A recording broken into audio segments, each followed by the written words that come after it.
We were the best in the world at making 1-minute videos. I don't know what the hell we're doing here talking for 1 hour. Because it turns out you have a lot to say. Winning was getting to Harvard. Then winning was getting a job. Winning was getting 1 million followers. Then winning was getting $1 million. We've finished those things. You say controversial things. My controversial thing is that Jews and Muslims should get along. It's very controversial, isn't it? If you're dumb as hell. Okay, I think I'm going to get canceled by the end of this podcast. And my other controversial statement is that organic content is dead. I can never be Egyptian. I can never be Danish. I can never be British. But I feel like I can be Israeli. I think now entrepreneurship is the easiest way it's ever been. It's an AI platform for solopreneurs to find customers and sell online. That's Nuseir. Here's what I learned. You should never apologize for who you are. Welcome back to another episode of Invested. I'm here with someone who's at this point a reasonably old friend. Yes, indeed. Nuseir? Yes, you can call me Gavin. That's my nickname. Gavin? Where'd that come from? Just to get more views on this podcast. The references to Gavin Baker and the previous podcast. So we said right before we came on air is we're just going to jump right in. We're going to jump right in? Let's go. Okay. You're like one of the OG content creators of all time. Yes, sir. Is that fair? I think that's fair. You're very humble, too. Yeah, it's been 9 years. 9 years. It feels like 900 years. How did you get into content creation? Look, there was this interview by Zuckerberg that said, I will not be surprised if 70% of the Facebook feed is videos in the future. Back then, it was just text and images. And I saw that and I was like, holy shit, he's about to build the next YouTube. There's no competition on Facebook. My mom goes on Facebook 25 times a day. On YouTube, never. There's a massive supply and demand inequality. I'm going to jump in and make specifically Facebook videos because they're going to be extremely viral because all the viral mechanisms are there. And so I jumped on that. I quit my job. I left my H-1B visa in New York and I just went to Kenya and I just started making those videos. In Kenya? In Kenya. Why in Kenya? It's just a lot more interesting than the Upper West Side. And what were the videos about? Do you agree? Yeah. Well, I've never been to Kenya. I did spend a lot of time on the Upper West Side. When I grew up on the Upper West Side, it was more interesting for good or for bad. Look, if you want to make interesting content, you just got to live an interesting life. Simple as that. You cannot be a boring individual because your content will be boring. So I was like, okay, my life is really boring in this, Manhattan life, and I'm like really poor. I'll be really rich in Kenya, and I can make a lot more interesting content. So what was the first content you made? Hey guys, I'm in Kenya. Let's make a video. This is video number 1, 1 minute. See you tomorrow. Then the next video was like, hey guys, let's talk about Kenyan food. Then everything failed, right? The first 270 videos failed. Then video number 271 succeeded. What was it? It was in Thailand. And it was like, how cheap is Thailand? I was like, hey guys, I'm in Thailand. And oh my God, there's 30-cent meals. So it turns out you don't have to be rich. I mean, being rich in Kenya was overrated. You should just be poor in Thailand. Exactly. So I bought 200 meals for 30 cents a meal. And then when was the last time you saw somebody buy 200 meals? Who'd you buy them for? The people at the restaurant. Why'd you do that? It's a lot more interesting than watching me eat. It was a stunt? Yeah. That's the whole point of content. You gotta say something or do something to make people notice. How many people asked you for them to buy them lunch afterwards? Actually, 0. I did not want to go down that route. I think Mr. Beast won that game. Mr. Beast won that game, huh? I don't want to give away free things. All right. So once you said that if 100% of the people like what you're doing, you're probably doing something wrong. You're a clown at a hospital. That's what you said? Yeah, if 100% of the people like what you're saying, you're a clown at a hospital making sick kids with cancer smile. Nobody hates that. Okay. You don't want to be loved. No. Why not? Name me one person who changed anything important in the world that has 100% love. Nobody. Nobody. Like, unless you're like a dictator in like some, North Korea. You have 100% 100% love. of the vote. Yeah. Yeah. So I think I got to terms with the idea that, okay, I think the most I can get is 50 to 60% like, therefore 40% That's hate. a lot. Well, yeah, that 60% is, let's say 100 million, let's say 70 million followers, let's say 100 million people like Nas Daily. That also means there's 50 million people that want me dead. Dead? Dead. You worried about Charlie Kirk something happening to you? Yes, of course. I get bodyguards now. You do? Not in Tel Aviv, but I do get bodyguards. Right, because Tel Aviv, as I keep telling people, is actually the safest place on earth. For Jews and non-Jews. For Jews and non-Jews, exactly. Yeah. It's the safest place on earth. Absolutely. When I made those 1-minute videos for my mom to watch on Facebook, I didn't think I'd have to hire 10 bodyguards in my event in Thailand last month, but I do. Why? Because I am from the most controversial country in the world. And And you say that controversial things. my controversial thing is that Jews and Muslims should get along. It's very controversial, isn't it? If you're dumb as hell. It shouldn't be that controversial. No. Okay, I think I'm gonna get canceled by the end of this podcast. No, you're good. We don't cancel anyone here. This is a very liberal show. Really? Is it that liberal? It is. I'm gonna test you on that.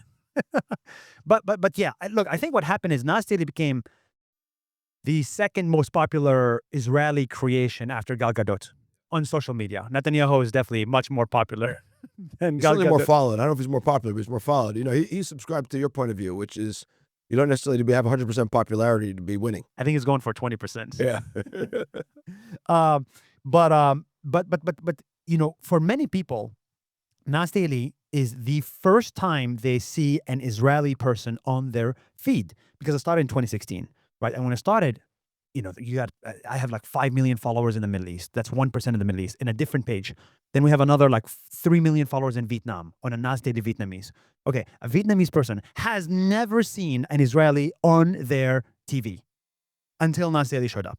And of course, if you like Israel, then you like Nas Daily. But if you don't like Israel, then by association, you want Nas Daily dead. How do you know if you're winning? Well, which race? That's what I'm asking you. You know what? That's a good question. What's the race you're trying to win? What's the message you're trying to get across? What's the Okay, so there's by being non-popular, you must have a mission and a message. What is it? Okay, so first of all, there's sub races in my life, and there's one giant race. The sub races in my life is winning was getting to Harvard, then winning was getting a job, winning was getting 1 million followers, then winning was getting $1 million. Right? We've finished those things. Now that race is over, my current race is building a $1 billion company. So entrepreneurship, creating 1,000 jobs internally, and getting to $1 billion valuation. I want to be the first non-Jewish Israeli to build a unicorn, because fucking 79 unicorns and none of them are Arabs.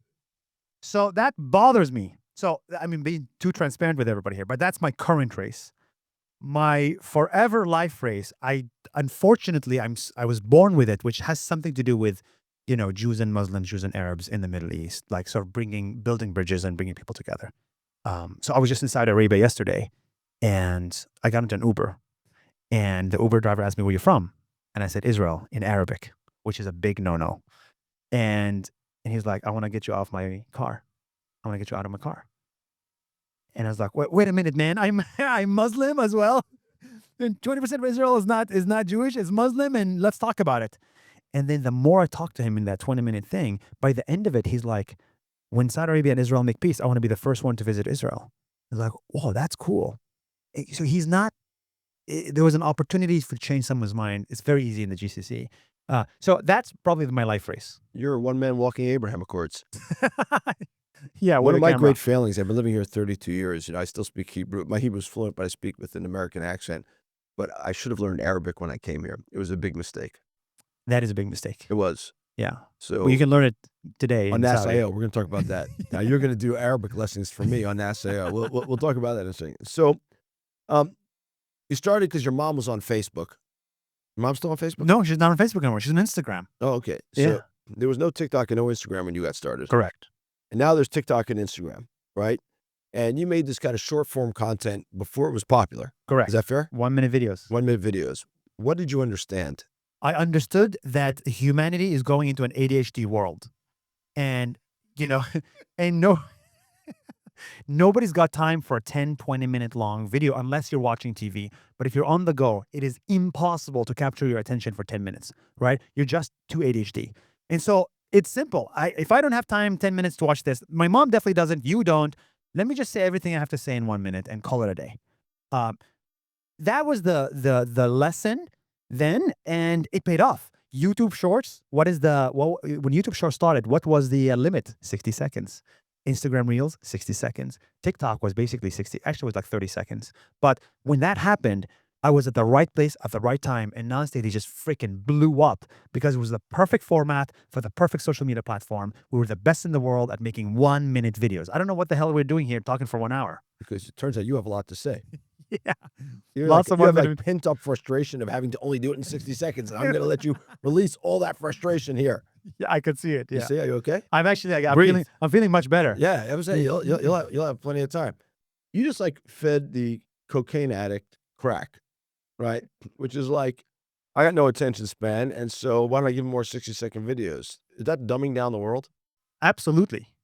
Yeah, I'm 100% proud of it.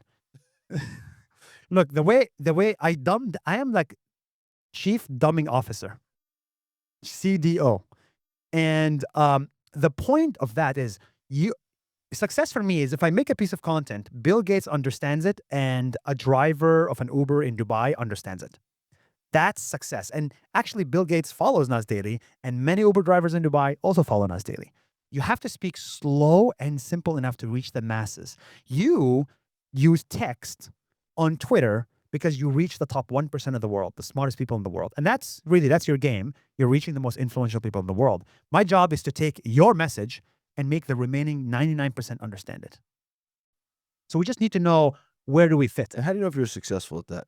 I don't know if I'm successful at trying to talk to people with my text, but how do you know you're successful with your video content? Unfortunately, in this world, success boils down to numbers. Number of views, number of likes, number of comments, number of followers. It's a very, if your job is scale, then that's all that matters, number of views. If your job is influence, you actually don't need a lot of views. You are more influential than me. Probably not. I probably, yes, actually. Because one, you manage $1 billion in AUM, okay, and you are close to the White House. That is real influence. You'll be the first $1 billion Arab entrepreneur in Israel. Yeah, but that's a one of one. But half of it will not be my money, it'll be investors' money. That makes you really well connected. So you speak a lot about coexistence, and we just touched on it now. I really want to get to NASAO in a second. One of the things you've said is that you want to use AI to combat anti-Semitism. Yeah, this is the What does that mean? Why is it hard to reach an average kid in Yemen? Because there has never been a media channel in Israel or in New York or whatever that speaks in Yemeni dialect on social media. It's just never been possible because it's just so expensive. The average cost of a piece of content is $3,000. Like, this is with a presenter, a good edit on social media. The average revenue of that piece of content, do you know how much? Zero. Like, zilch. And so the financials obviously don't work. Going down. If not, can you run from zero? Probably minus 10. Social media will charge you for views at some point. So the model never works. So you only had two people pay for content. State governments like Qatar, Al Jazeera, which is $200 million a year, or philanthropies that give you $1 million a year and good luck. But that's not enough. Now the price of content has gone down 99%. Now the content is still like 70% there. It's not as good yet, but give it a year. Now you can make content for $1. If you can make content for $1 in every language, in every country, in every social media platform, what can you do? But won't it be flooded out by stuff that is less palatable? Look, the whole internet is flooded out by iPhone videos already. It's become so easy to make iPhone videos, right? I know, but it's just all lost. People with ADHD, as you say, what do they get?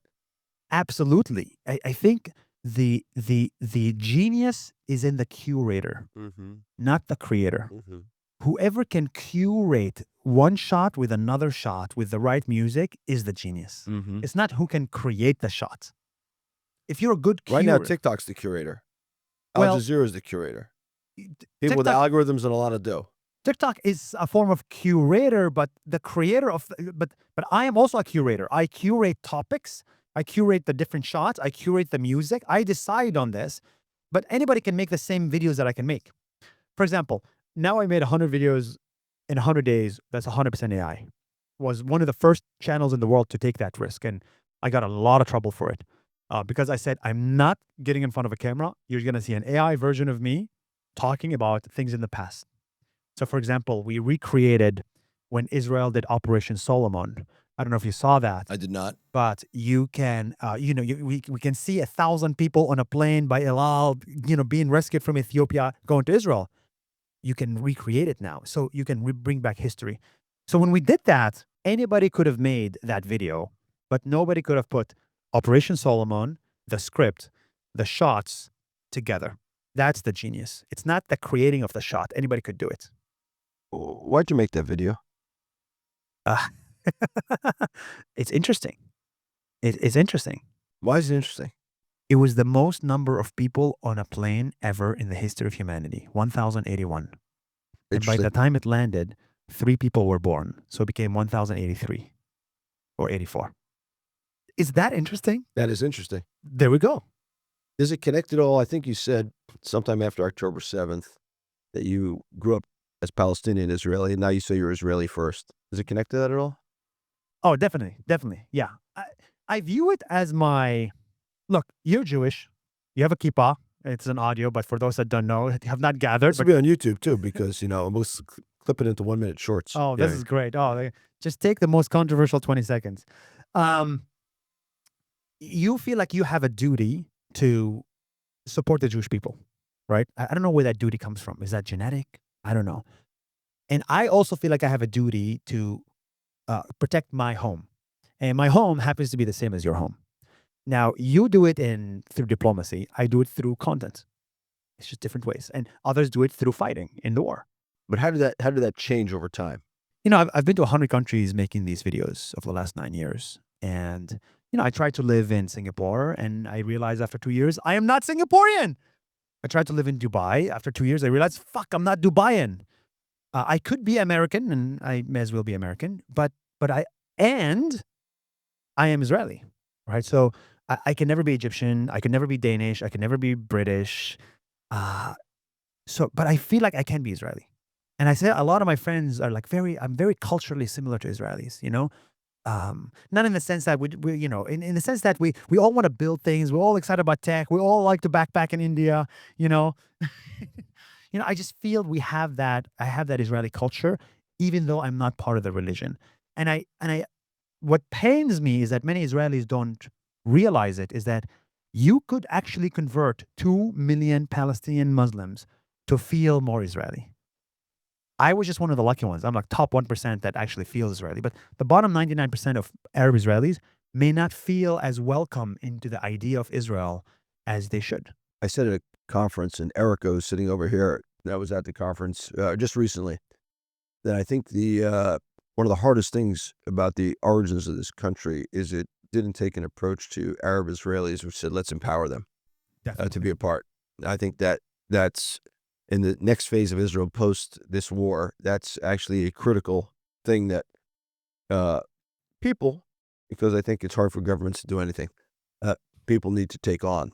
It's this notion of empowerment, to exactly the point you made, which is people need to feel more a product of this society. And in fact, as I've argued, this is biblical. Is it? Yes. Oh, tell me about that. I want to know. So the Bible says tens of times, the Hebrew Bible or the Torah says tens of times that you must love the stranger because you were a stranger in the land of Egypt. And what it means to love the stranger is these people they may not be part of the majority culture, but they have to be treated as equals by the majority culture. Yeah. And I think that's something we haven't gotten right here. But how can we not even be strangers? How can we be partners? Well, there will always be majority and minority populations in every country in the world. That's just life in the way it is. But I think you're right. It has to become a partnership. And it doesn't have to be a partnership. It should just be natural. But it starts with education, which is more your world than mine. And it continues to infrastructure, which I think is a big deal here. There's not enough investment in infrastructure in these places. And by the way, it also comes to policing. Definitely. There's not enough policing in the Arab sectors of Israeli society. And that's, in my opinion, it's relinquishing them to the forces of nature, which are not that positive necessarily. I 100% support that. No defunding the police here. No. Overfund the police. Yeah, unfortunately, that's not happening either. They get funds, but they're in the wrong places. And that's interesting. But on that, I would add, is like, why are there 2 countries in one? One is, yes, I agree, not enough policing in my village. But 2, I need to be also self-reflect. Is like, my people have not done a good job in extending a hand. And at the same time, your people have not done a good job in extending a hand.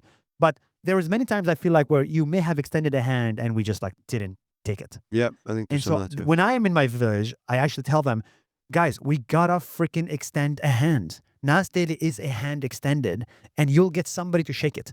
But we cannot just like be like this sulking and expecting the state to feed us and take care of us and police us while not even admitting that we're part of it. I think the key, which is this is a broader comment than just Israel, is because of the welfare state in many countries, there's become an entrenched view in minority populations that the state should take care of me. Yes. And Yes. that, I think those days are over because the welfare state is going bankrupt in Europe and in many places. think so? I do. I Mm. wrote this in my most recent book. And I think the welfare state is finished. And so every state's going to need a new model. And what they're going to do out of nothing else other than being forced to do it is they're going to invest in the core of the population. And then there's going to be a decision for minority population. By the way, in this country, minority population, not just Arab. Yeah. Also, Yeah, Haredim. right, yeah, also Yeah. the ultra-Orthodox. You have to decide if they're going to be part of the mainstream of society.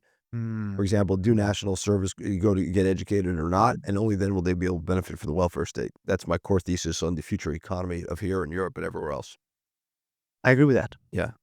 I agree with that. You agree with that? I agree with that. Okay, tell us about NAS.io. Then we'll come back to it. Actually, I can ask you one question. Why'd you go to Harvard? Why did I go to Harvard? Yeah. If you had the chance, why not? I ask you why yes, not why not. I never thought I was smart enough to go to Harvard, by the way. I never wanted to go to Harvard. Give me a break. No, I swear to Allah. Okay.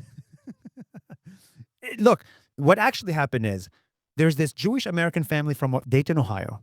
They come to volunteer in my village to teach English for 1 week or 1 month a year. Okay. They happen to Your walk Arab village. in my Israel. Arab Yeah. village. They were invited by my English teacher. They walked into the room and they were like, "Hello, let's teach you English." I was like, "Why are you not in the Jewish towns?" And they're like, "I don't know. We just want to support the periphery."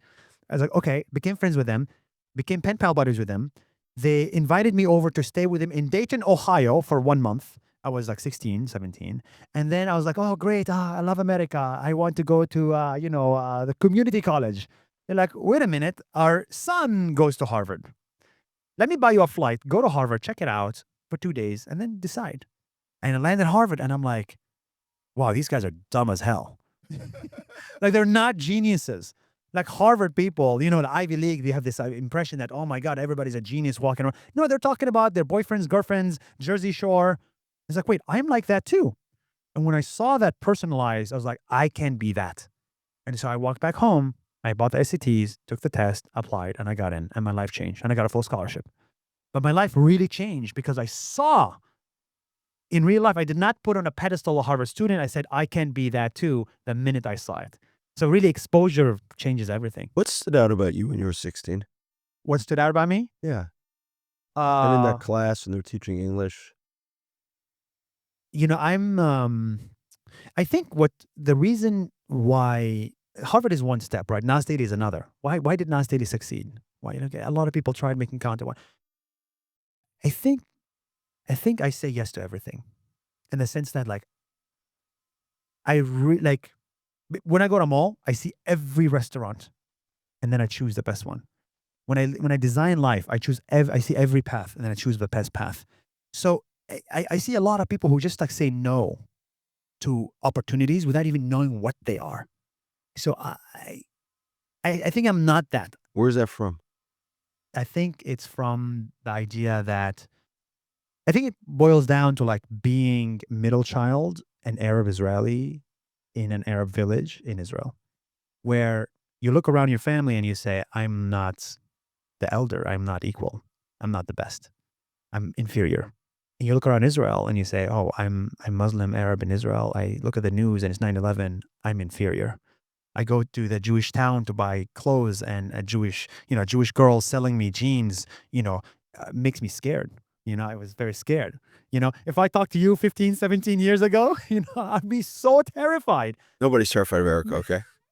Oh, you're American. Okay, I'm not terrified of Americans. But the idea is like I have an inferiority complex, knowing that I will not get opportunities. I do not deserve opportunities. And I will not be handed things. So I need to work double as hard to get the same opportunities as somebody who was born and raised, let's say, in San Francisco. Yeah.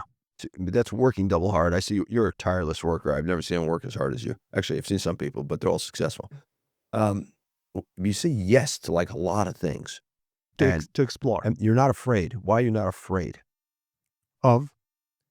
This rejection, just being said no to. Like you lean in. I made 270 videos and they all failed in 270 days. It's 9 months of disgusting depression. um, At least you're in a beautiful place called Kenya. and that was for 5 days. Yeah, okay. Then I went to Ethiopia, more beautiful.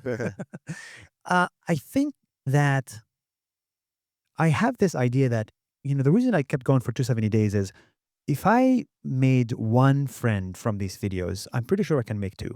If I make two, I'm pretty sure I can make 1,000. If I make 1,000, I'm pretty sure I can make 1,000,000. If I make 1,000,000, I'm pretty sure I can make 100 million. And we found 70 million followers. But all I need is one. And so I think I read, maybe I spot early signs of success way faster than the average person. I think that's it. But not to be like arrogant. I just think if I look at what made Nas Daily and Harvard and all that stuff successful is I know an early sign of success. I can see it maybe before. I don't know. Tell us about Nas.io. Well, I'll tell you first about where I think the next 10 years are going to go. Okay. Because the last 10 years we said 1-minute videos are going to be big, and that was right. I just want to tell everybody that what I'm trying to get him to say, but he can't say for reasons I don't begin to understand, is this guy's one of the greatest storytellers of all time. That's an incredible skill. And you've been telling stories for thousands of days that lots of people want to hear. And I think you've made your personal story very personal to people in many ways. Yeah. Including the ups and downs and the sideways and the transformations. And you've been exposed and raw. I appreciate it. In many, many ways, even risking, you've not only risked, you have lost followers for somewhat. And lots of money. Yeah, lots of money for things that I don't think are controversial, but clearly are controversial out there in the world. And I think you're deeply authentic. Thank you. And you just kind of are who you are. And I think that's not only admirable, it's for those listening out there, if you want to make an impact on the world, you want to be authentic. Yeah, definitely. But it comes at a cost, and you have to be come at a ready cost. to pay the cost. Yeah. I can see you actually being very authentic, and I can see you live your truth. I was just telling them, I feel like Michael, he's like a fraternity guy. He never left the fraternity house because I never went to a fraternity house, You okay? never went to a fraternity. You would have been I'm the too president nerdy. of the fraternity. No, I'm too nerdy. But you live your truth, and you say any word, and I love people who live their truth. All right, the next 10 years. Okay, last 10 years, social media content became short. Great. Next 10 years, what happens? When I started, I used to be 9 to 5 in an office at Venmo, a software engineer. I was pretty much depressed every day. When I started to live and go to Kenya and Ethiopia, and when I made $2,000 a month from it, I became the happiest person in the planet. And all my friends started to be jealous of it. How can I make money on the internet? And how can I travel the world and work from anywhere? And I was like, if I think this is the best thing in the world, I'm pretty sure hundreds of millions of people want this life too. So it came from this idea that this whole concept of going to an office, 9 to 5, retire 65, I think that's flawed. I think that's going to change. So the next 10 years, what I see will happen is mass job displacement. I'm not going to call it unemployment, just displacement. Mass change of how I spend my time. Instead of spending it on a job, I'm going to spend it working for myself. So I do think this is the golden age of entrepreneurship. It started maybe 15 years ago with the internet, but it was still too hard. I think now entrepreneurship is the easiest way it's ever been. So I'll give you an example. YouTube was very hard. To become a YouTuber, you had to spend 15 hours to make a video. It was very hard. And so only 1 million YouTubers existed. TikTok came along and said, just take a video of yourself and dance, and I'll just take care of everything else. 50 million creators were born because of TikTok. Yeah, still only a small number of good ones, but either way. But it changed the world. In fact, China and America now are thinking of it as a nuclear weapon. It is. It is, right? And I completely agree with it. And thank God for the sale. Hopefully it happens, actually. Yeah, I really hope so too, for my own sake too. So when I say is when platforms and technologies change, it expands the market. AI is going to expand the market of entrepreneurship. We agree. You agree? Yes. Okay. So there's going to be hundreds of millions of new entrepreneurs coming to the market. They need platforms to use. They can use Wix. They can use Shopify. They can use Lovable. But I think I can build something that is much more custom fit for that type of entrepreneur that I imagine. That's Nas.io. It's an AI platform for solopreneurs to find customers and sell online, right? That's it. People build their businesses on top of Nas.io, and it uses AI. It's not AI native, but it uses AI to make this the simplest way in the world to launch and monetize your business. And if I can figure that out, then I can create someone, their business and their job, and their life will change. How long ago did you launch? 2.5 years ago. But it didn't just launch with this product. You've had a journey. You've had a Yeah. couple of pivots. Yeah. So tell everyone. Come on. Oh yeah, no, I've been that's interesting. I've Go been ahead. obsessing about this goddamn problem for the last 5 years. And my first 3 years, I failed at it. Right? I did like again, I'm telling you this after 500 iterations. Yeah. Kind of like the 270 videos. This is 270 iterations. And we finally found video 271. So we started with like Nas Academy. We started with this marketplace. We said, okay, how can somebody build an internet business? And it was just, we thought it was courses. It's not courses. We thought it was videos. It's not videos. We actually think it's everything. And AI just came at the right time, at the right place. We pivoted to Nas.io, and now we're here. And how fast is it growing now? Really started growing, what, about 6-7 months ago? 7 months ago. So we 4x'd in the last 4 months. We're 7 million ARR. We were like 1.5 at the beginning of the year. So it's become sizable enough not to be ignored. And I think, the hardest 7 is the first 7 is the hardest 7. That's my quote. Kind of like the first 1 million followers were really the hardest, but the next 20 million followers were much easier. So we figured out the flow. We have enough revenue. We have enough customer base. Now it's literally about going to tens of millions of people and say, you need either a side income or you need to work for yourself, because whatever the hell you're doing right now, you're depressed doing it. And I believe in this message so much because I'm living it. And Wix is built on the same thing. I was an investor in Wix. And Congratulations. Did you make a lot of money? We did just fine. Thank you. Well, can you not ask a VC that? That's literally their job. That is literally our job, is to return more money to our LPs. Yeah. No, Wix was a good outcome. And we should have held on longer.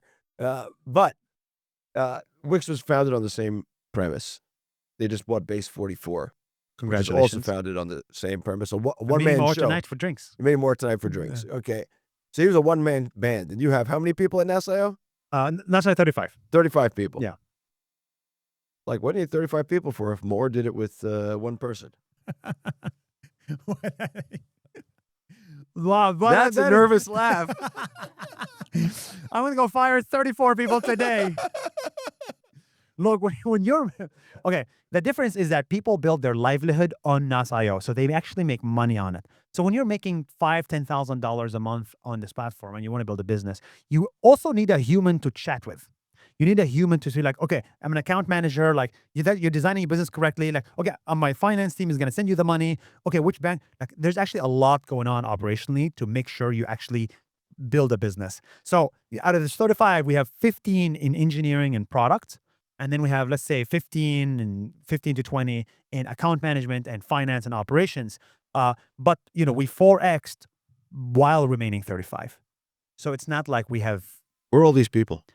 So after visiting 100 countries, and this I believe in so much, I'm looking for the best talent leverage in the world. Okay, which means where can I find somebody that doesn't charge me $300,000 to work 4 hours a day, which is San Francisco today. Okay, Tel Aviv is good, has a lot of good engineers, but I think the market has caught up and NVIDIA is paying everybody too much. Same as Wix.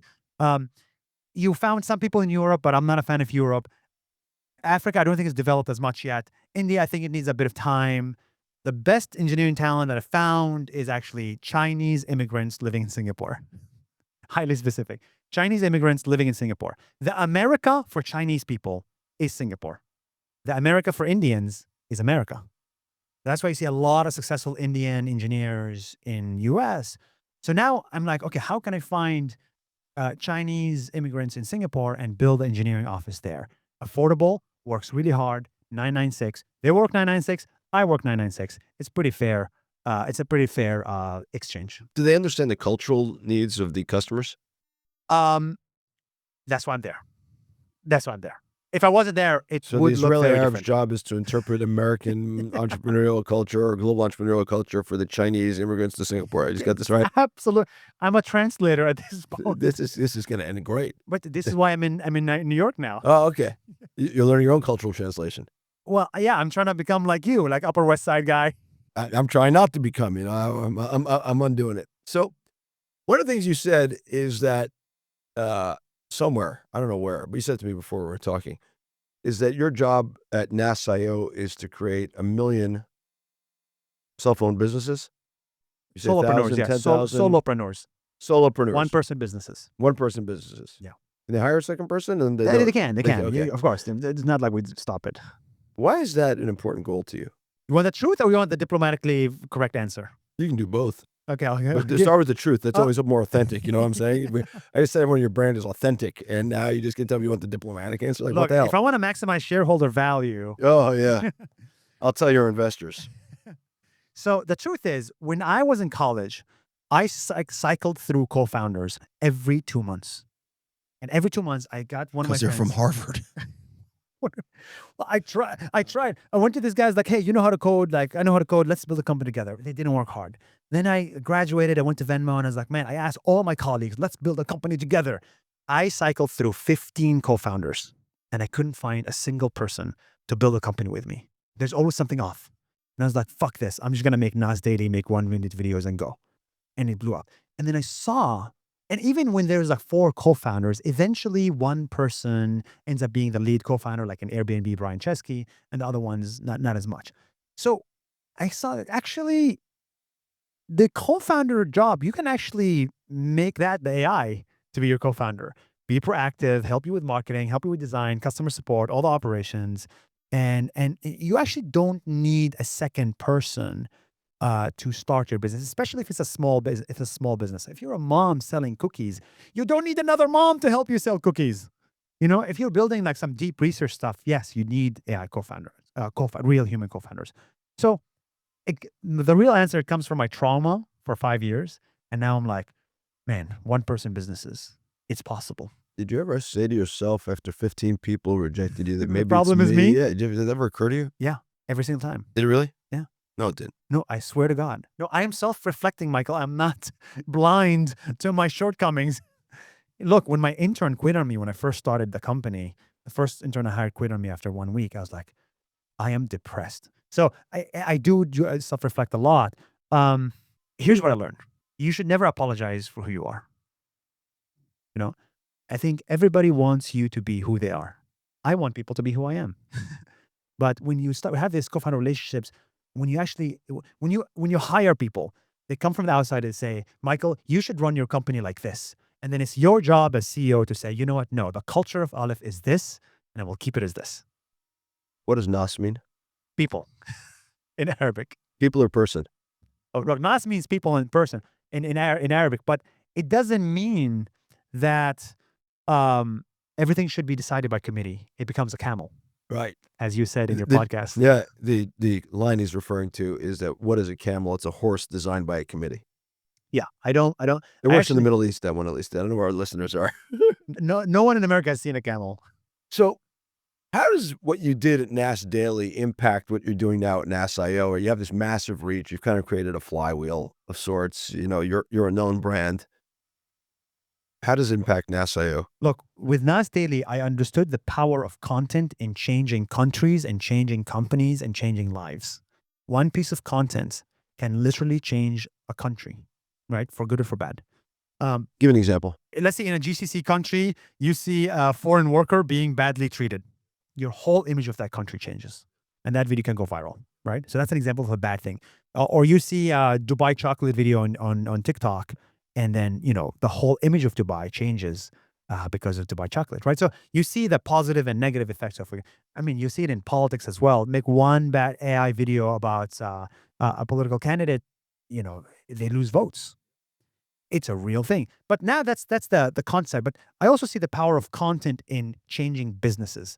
The right ad, the right piece of content, the right message of your business can literally triple your business. The problem is most businesses don't know how to make that amazing piece of content. And our job at Nas Daily is to help them and productize that At NAS.io. At Nas.io. Yeah. Nas Daily's experience Right, exactly. to put it into the Nas.io platform. So we feel like we have a right to win when it comes to helping you create the best marketing material for your business in addition to everything else we offer you. So the video kind of content library and expertise from Nas Daily helps inform the video ad creation or Yes. content creation on NAS.io. Yes. making it an ever better experience. Absolutely. And my other controversial statement is that organic content is dead. What does that mean? Followers are dead. I came here at the beginning of the show and I lied to you. I said I have 7 million followers. That is one giant lie, and I'm so comfortable saying it to everybody because no one knows it's a lie. The concept of followers does not exist anymore. If you want to sell something on the internet, you cannot sell to your followers because you cannot access them because the algorithm blocks you.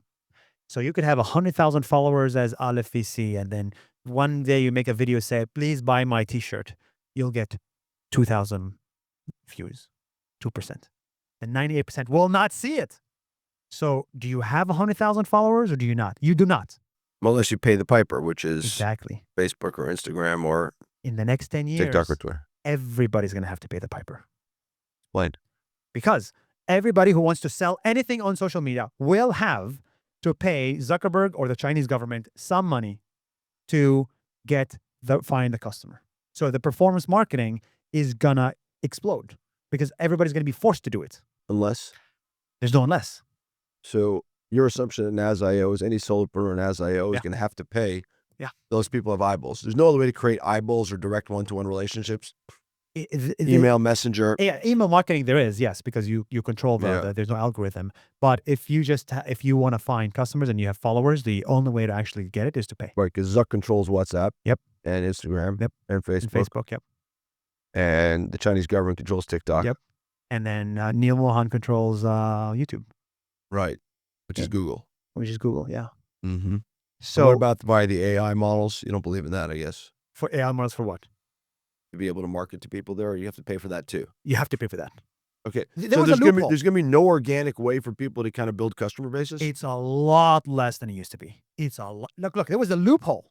There was a loophole in the last 10 years where if you just build some followers, you can monetize it and sell something, and literally Zuckerberg made no money from that transaction. They were creating value. They were not capturing any of that value. Well, now they're going to capture more and more and more of it. Just like how governments continue to tax more and more and more. If you are the system and the platform, you always want to capture more value. So going to Ben Thompson's aggregation theory, basically the aggregators have won and they will be seeking rent. They will be rent seekers. Yes. Forever now. Basically. And you have to succumb to that. You have to bend the knee to the rent seekers.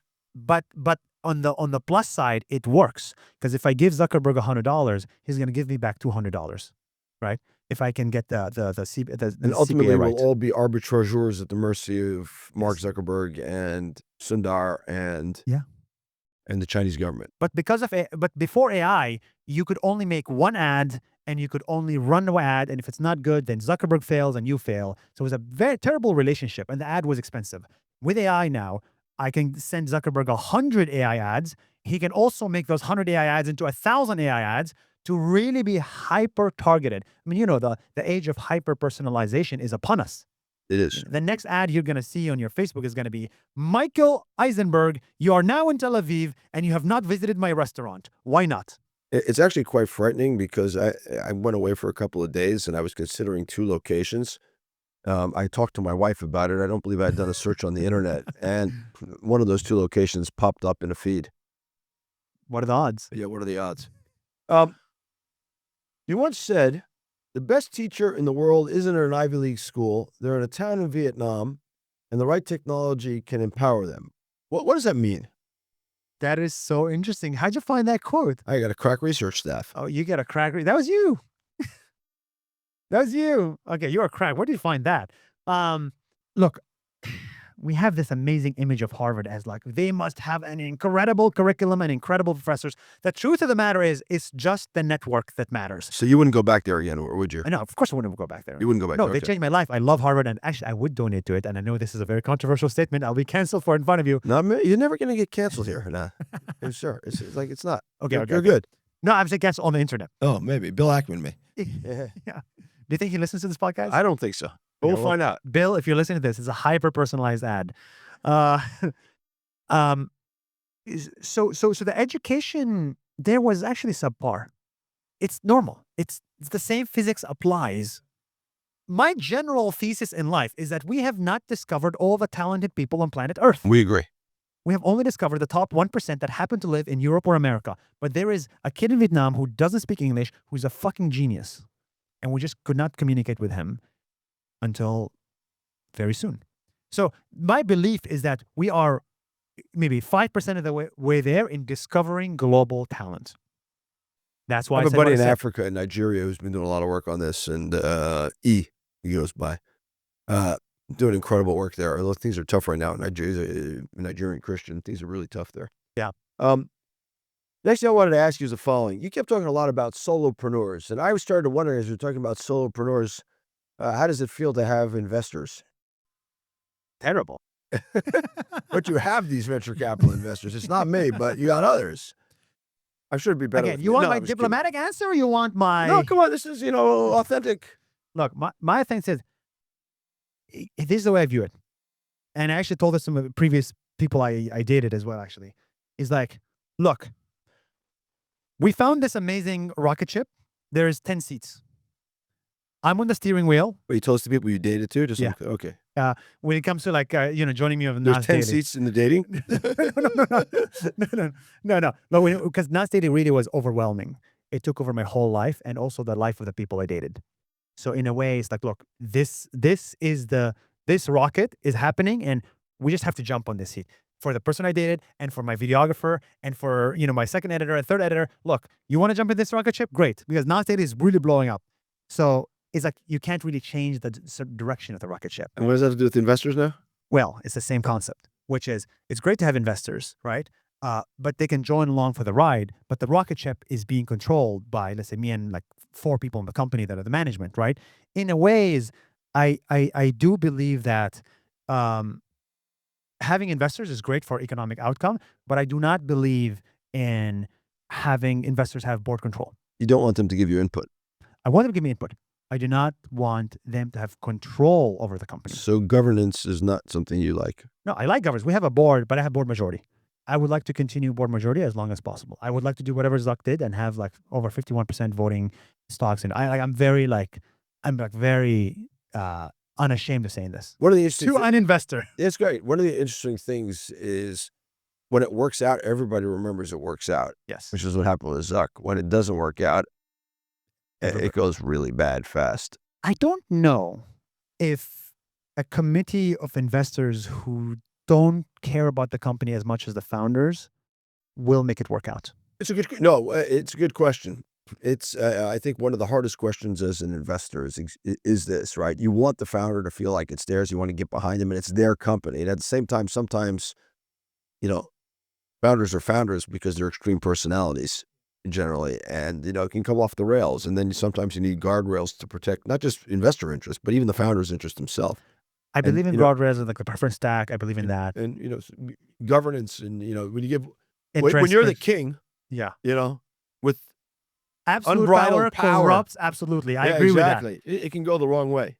I think it can go the wrong way. But when you invest in founders, do you want board majority? Do I? Yeah. Not to start. No, I really want independent people. I find that that's most helpful. One of the early indicators of success for companies is you get an independent board member on early. In my experience. Interesting. It depends on the stage, probably. No, the earlier the better, actually. I keep seeing that over and over and over and over again, is that having an independent board member early is a good predictor of outcomes.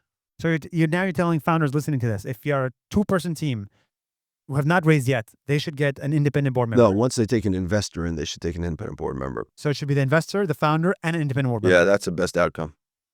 And the independent member should not be working in the company. No.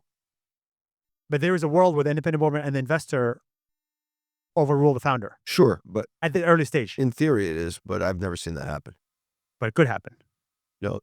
Theoreticals are funny because you can take the argument anywhere you want, but I've never seen that happen. But yes, having an outsider perspective early on is extremely valuable in my opinion. I 100% By the way, agree I've with seen that. it work this way, that way, and the other way, meaning founders in control I've seen it work, investors in control I've seen work, and independents I've seen work. So there's not one right answer to this problem. I agree with that. You'd have to be humble as an investor to know there's not one right answer to this problem. And I've been humbled many times. I and humiliated a few too. Tell us about the last one. Oh man, there's no shortage of things that blow up in this business. All right, so I asked Alex Dweck, your like co-founder. 3 years ago. No, I asked him just now. You did just now? Yeah, we asked him. Okay, your team asked him. No, I asked him. You messaged Alex. Did I message Alex? I sent the email. Michael, you're going to like Saudi Arabia, the invitation to the White House. You have no time to message Alex. Did I write the email? You wrote the email? Oh, you sent them a LinkedIn message. You see? No, it's me. What was the hardest video you ever had to make and why? That's funny. Unfortunately, it's all about Israel and Palestine. That's it. The hardest videos I've ever made are all the ones where I mention Israel as a country. Because I always know when I publish that video, I'm going to make 100,000 more enemies, 10,000 more death threats, and it's going to hurt the business. But you still have to do it. What I'm struck by is, like, I think your brand, in addition to being super authentic, has a lot to do about bridge building. That's what I think it is. I know. I don't know why I get death threats. What's the KPI for that? But one thing I'll tell you is that there's a lot of people who are in business today. When I say in business, it's not just for money. That win from hate. That win from hate. If you're in politics, I can see it. Not only, I think there's people who. But what's an example of like a business? Just like what happened. There was a ceasefire announced in Gaza. I don't mean a business as in a corporation. That's what I mean. I see. It was a turn of speech. There's a lot of people who get their kicks out of war going. Look, the ceasefire was announced and people are angry about the ceasefire. It's like hard to imagine. Yeah. And but what's your KPI for bridge building? Is there a KPI? It's like when you take garbage off of the street. Yeah. And like, what's the KPI? Yeah, come back and pick it up the next day. Yeah. And it's like, have you really cleaned the country? Yeah. And it's just kind of a thing where it's like, the KPI is like, you felt good and you feel it's like one step in this 1,000-mile journey. The mayor of Jerusalem told me, I asked the mayor of Jerusalem when he first got in, said he was going to clean up the streets. So I asked him what he did. He said they bought a bunch of vehicles and plastered on them, Jerusalem is clean, or Jerusalem is going to be clean. And they have people out every morning sweeping the streets or whatever it is. And I said, as a cleaner, he says, I don't know, but everyone thinks it is. I love that answer. He's right, though. That's absolutely because true. the perception of it actually makes people try to keep it more clean.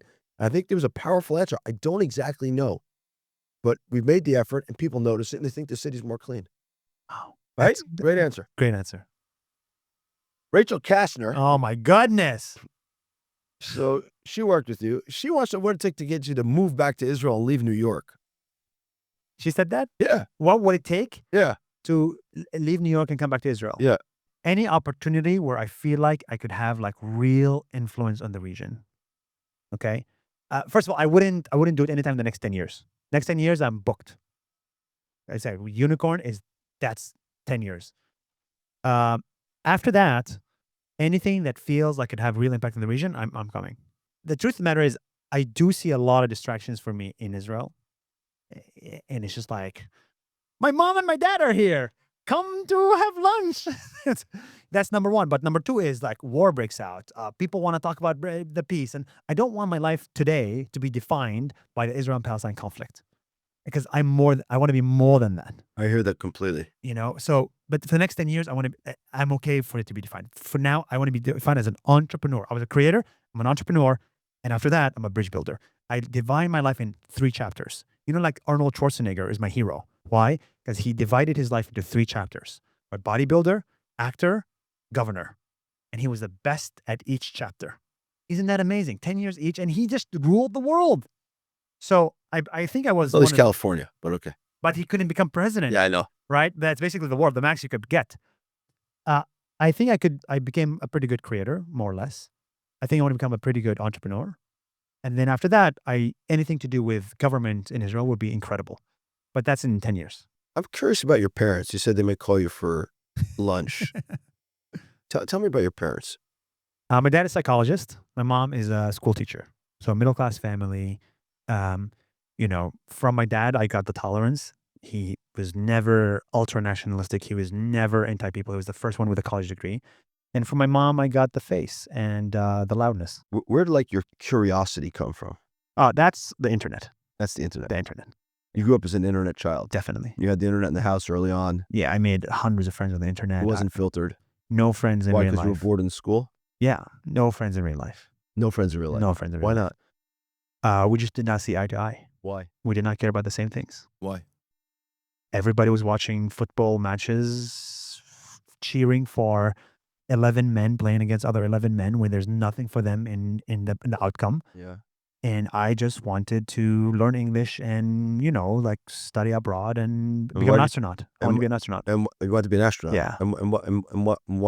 Where did that come from? Like, why weren't you interested in soccer or football or whatever? I like to do things where I know I can be the best in the world at.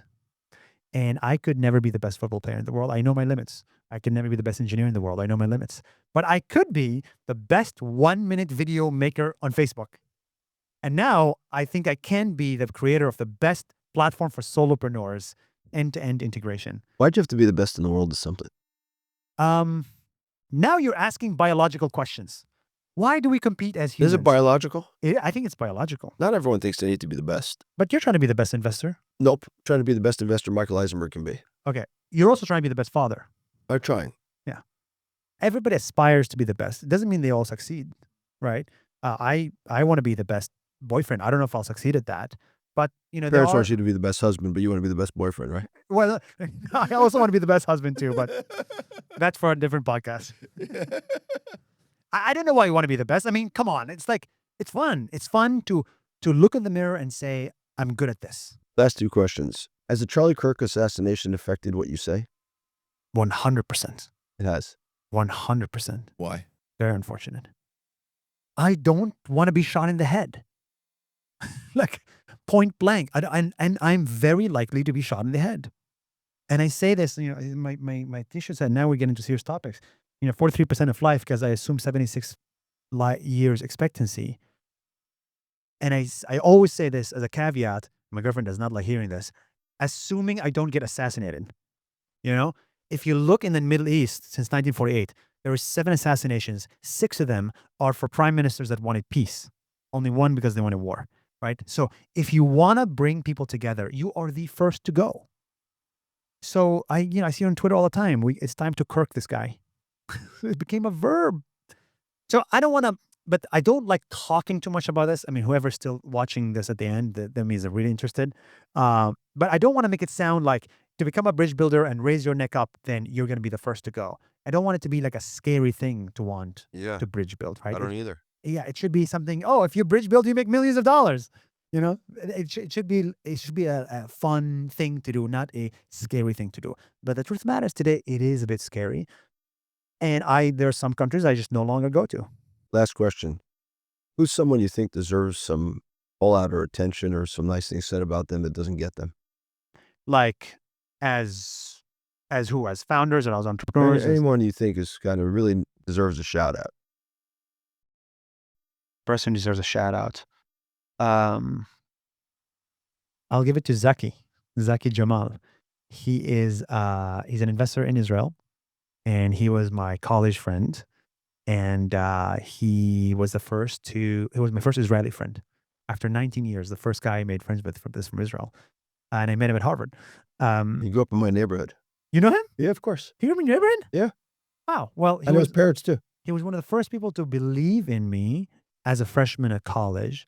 And I went to a consulate event at a boat, and I forgot to bring my passport, so I was not allowed to go as an Israeli consulate.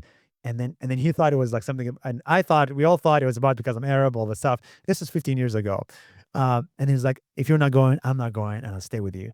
And I was like, that's the nicest thing someone has ever done to me, man. I love you. And he also my first investor. And so he supported me many, many times. And so thank you, Zaki. He's a great, great guy. Great guy. Thank you for listening in. If you enjoy what Nuseir Yassin had to say. Michael, you're also a great guy. This was a great conversation. It was a great conversation. And thank you for showing interest. Yeah. You can follow Nuseir on Twitter, and I have to look at my thing to get this right. NuseirYassin. Or at Nas Daily. At Nas Daily, which I don't have to look at, which is NASDAILY. Thanks for joining us on Invested. If you like this podcast, please rate us 5 stars on Spotify and Apple Podcasts, and subscribe to the YouTube channel, and subscribe to everything that Nuseir is doing. You will absolutely benefit from it.